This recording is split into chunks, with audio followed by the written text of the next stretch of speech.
Okay. Bago po natin, nawin ko lang kung hanggat maaari, i-topic lang muna na ito ang ating Q&A, no? After nung iba ating after na lang nung kay Adsco. Okay? Yung kay OJC kasi hindi po ako updated wala kasi ako sa Davao. I was supposed to fly there, kaya lang nahuli si Cassie Leong Kaya nandito muna ako sa Maynila. Okay, paki-state lang muna kung pangalan tapos ang outlet. Ano po?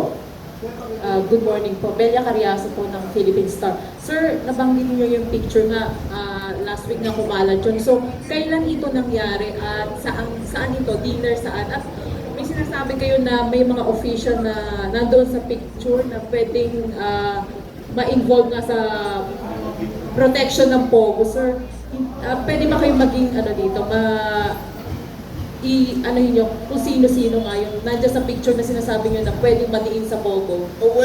May tawag sila sa batas, res ipsa loquitur. The thing speaks for itself. So, tingnan nyo na lang yung picture. Kasi, under seal of lawyer-client privilege yung informasyon ko dito. So, kailan ito nangyari, sir? And kailan yung sinabi nyo nga sa tamang panahon doon kayo magbibigay ng detalye? Kailan yung tamang panahon? Kung makakakuha na kami ng fair and impartial tribunal na mag-iimbestiga nito, how can you expect any investigation on this matter to be fair and impartial? Yung mga bad news nga tinatabunan nitong administrasyon na to. May nag-imbestiga ba doon sa Polvoronic? Di ba? Ang investigasyon tenga. Samantalang authenticated daw. May nag-imbestiga ba? May nagtawag ba kay Cathy Binag? Drug use yung Quadcom. May eyewitness sinasabi. Kung sinong gumagamit ng droga, meron pang you want? Tinawag pa, hindi. At tinawag yung si Guban, yung hearsay. Sabi ni ganito, si ganito daw. Ang tinawag yung dalawang inmate na narinig daw nila yung boses ni PRRD sa telepono. Yun ang tinatawag hindi yung eyewitness. How can you now say that this is the proper time? Wala. Kamoting kahoy aabutin natin dito. Sir, pwede na lang ba nating masabing aabot sa Malacanang yung issue? Aabot sa kung sino may nasa Malacanang yung mga officials? Res ipsa loquitur. The thing speaks for itself. Sir, last na lang. Yung sinasabi nyo na hindi nyo kakasuhan yung NBI because ay yung pinakamataas. So, ibig sabihin si Secretary Remulla yung kakasuhan nyo doon sa illegal arrest ni Cassandra Ong. Titignan po natin sapagkat iimbestigahan natin where the order came from. For all we know, si Amigo Calabano lang nag-order hindi alam ni Secretary. Tignan natin. Hindi pa natin malaman kasi abala pa po tayo dito sa hearings. Okay, next question. Attorney, Please identify yourself. Picture in Tacnet 25. Attorney, sinabi niyo kanina may communication kayo with Cassandra Ong at sa NBI. Ngayon ba itra-transfer sa custody ng Sergeant at Arms ng House of Representatives yung kliyente ninyo?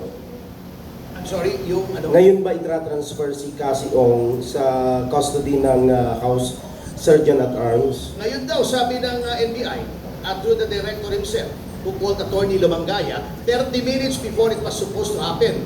So dapat pagka-transfer mo dapat nandun kami to effect the transfer together with our client. But 30 minutes before lang.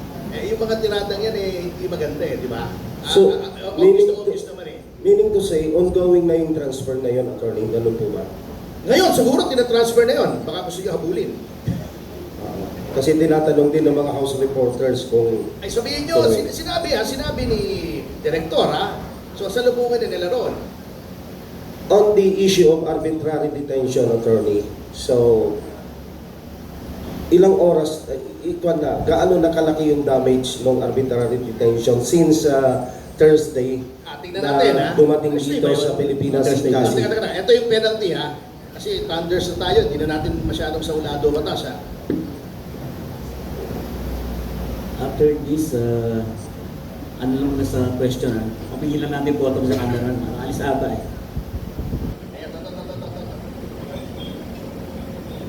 If the detention has not exceeded 3 days, arresto mayor, 30 days lang. Prison correctional, 3 but not more than 15. Prison mayor, more than 15 days but less than 6 months. Reclusion temporal kung more than 6 months. Yan. Yun ang penalty. So patagal ng patagal, palala ng palala. Baka gusto nila, prison mayor lang. So, tinransfer na nila.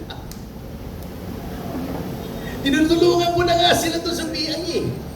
Sabi ko nga, i-turn over nyo na, wala tayong problema. Sabi ko pa nga, biniro ko pa si Director, let them be someone else's problem.